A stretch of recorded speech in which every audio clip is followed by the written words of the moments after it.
پھر ہمیں حسد پیدا ہوتا ہے کسی کے پاس مال ہو. آج میں آپ کو دنیا کا امیر ترین ہونے کا ایک طریقہ بتانے لگا ہوں.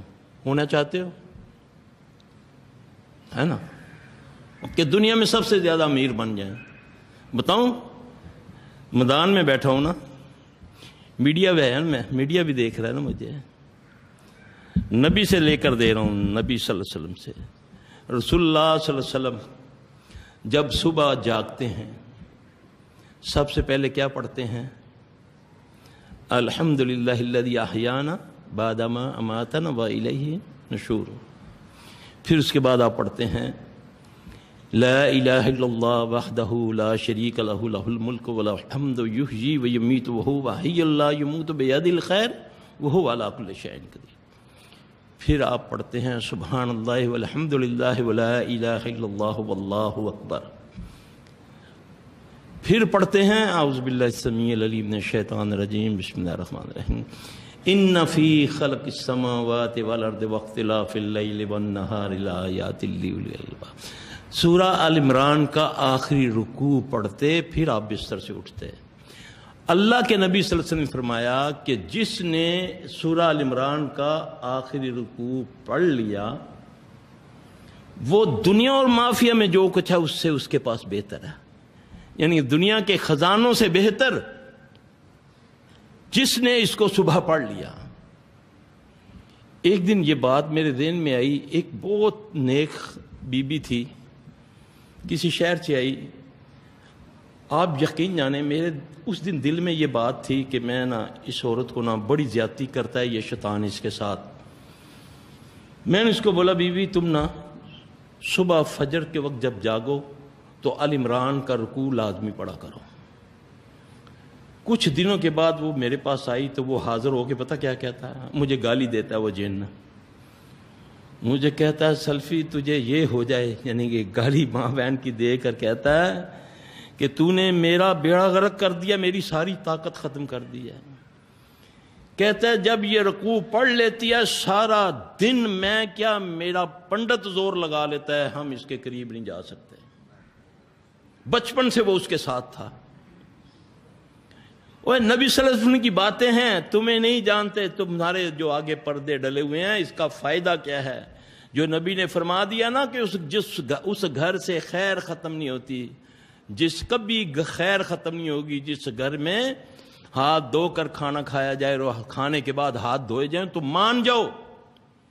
ویسے خیریں طلب کرتے ہو, لوگوں کو جا جا کر دعائیں منگواتے ہیں, مولوی صاحب ساڑھے سے دعا کرو اللہ خیر کر دے. اس گھر سے خیر کبھی ختم نہیں ہوتی جہاں کھانا کھانے سے پہلے ہاتھ دھویا جائے اور کھانے سے کے بعد ہاتھ دھویا جائے. یہ محمد صلی اللہ علیہ وسلم پایا. اپنے برتنوں کو ڈھانپ لو, کھانے پینے چیزوں کو ڈھانپو. ہمارے سالوں سال الماریوں میں سجے ہوئے برتن, کوئی مہمان آ گیا بی بی نے دوپٹہ پکڑا پلو سے صاف کیا مہمان کے آگے, نہ دھویا نہیں, صاف ہے الٹے رکھے ہوئے سی. سالوں سال بستر ہے, بستر آیا گئے چھٹی پہ گئے, یا جیسے پاکستان میں باہر سے لوگ آتے ہیں پھر ہمارے پاس آئیں گے جی بس پاکستان آیا ہوں, بستر پر لیٹا ہوں, صبح اٹھا ہوں تو کمر میں درد ہے, تو برداشت نہیں ہو رہا, ڈاکٹروں کو سمجھ نہیں آ رہی کہ یہ درد کیوں ہے. جب اس درد کو پوچھا کھوتیا کیوں ہونا ہے, مجھے سمجھ آتی ہے نا, میں دردوں سے باتیں کر لیتا ہوں نا, تو کہتا ہے اس پر میں بیڈ میں رہتا تھا, یہ آیا ہے, میں سویا ہوا تھا, یہ میرے اوپر آ کر لیٹا تو میں نے پھر اس کو درد پہنچا دیا.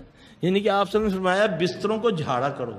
فرمایا نا کہ جب بستر پر جایا کرو تو کیا کرا کرو, ہاتھ مار لیا کرو. یہ رسول اللہ صلی اللہ علیہ وسلم نے فرمایا.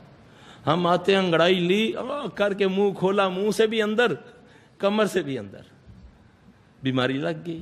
محمد صلی اللہ علیہ وسلم کے طریقے ہیں, یہ تمہیں بچانے کے لیے آئے ہیں, بچانے کے لیے رسول اللہ صلی اللہ علیہ وسلم آئے ہیں. آؤ فالو کرو اس کو, تمہاری ساری مصیبتیں دور ہو جائیں گی. امیر ہونا چاہتے ہو آل عمران کا آخری رکوع پڑھ لیا کرو صبح فجر کے وقت. پھر دیکھو اس کے فائدے کیا ہیں.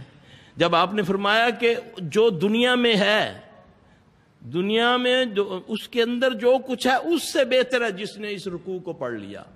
وہ فائدے کیا ہیں کہ جنات شیاطین تمہاری یہ ہوا سے بھاگیں گے، تمہاری خوشبو سے بھاگیں گے. ویسے بھگا کے دکھاؤ نا. لوگ کہتے ہیں نا جی گھر میں سورہ بقرہ پڑھی جائے، حق ہے. اللہ کے نبی نے فرمایا جس گھر میں سورہ بقرہ پڑھی جاتی ہے وہاں شیاطین کا دخول نہیں ہوتا. لوگ کہتے ہیں سلفی صاحب 5 بچے ہیں، 5 پڑھتے ہیں سورہ بقرہ، ہم 5 کے 5 پڑھتے ہیں، پھر بھی آگ لگ رہی ہے، پھر بھی کپڑے کٹ رہے ہیں، پھر بھی یہ ہو رہا ہے، یہ ہو رہا ہے. میں نے بولا اپنے رزق کو دیکھ لو یار، اپنے معاملات دیکھ لو. کوئی بہن بھائی کا کوئی مال تو نہیں کھا لیا، کسی بہن کا حصہ تو نہیں کھا لیا ہوا. دیکھو تو صحیح نا، کہیں نہیں. اللہ کے نبی کی بات تو غلط ہو ہی نہیں سکتی نا. میں بقرہ تو دور کی بات ہے، آپ صلی اللہ علیہ وسلم نے فرمایا جو سونے سے پہلے بقرہ کی آخری 2 آیتیں پڑھ لے تو شیاطین سے وہ علاقہ ہی محفوظ ہو جاتا ہے. تو میرے بھائی یہ ساری چیزیں بتانے کا مقصد یہ ہے کہ آؤ سنتوں کے اوپر آ جاؤ. یہ تمہیں نکالنے کے لیے آئے ہیں رسول اللہ صلی اللہ علیہ وسلم ان مصیبتوں سے. اور آج سب سے زیادہ جو مصیبت زدہ امت ہے تو وہ صرف محمد صلی اللہ علیہ وسلم کی امت ہے.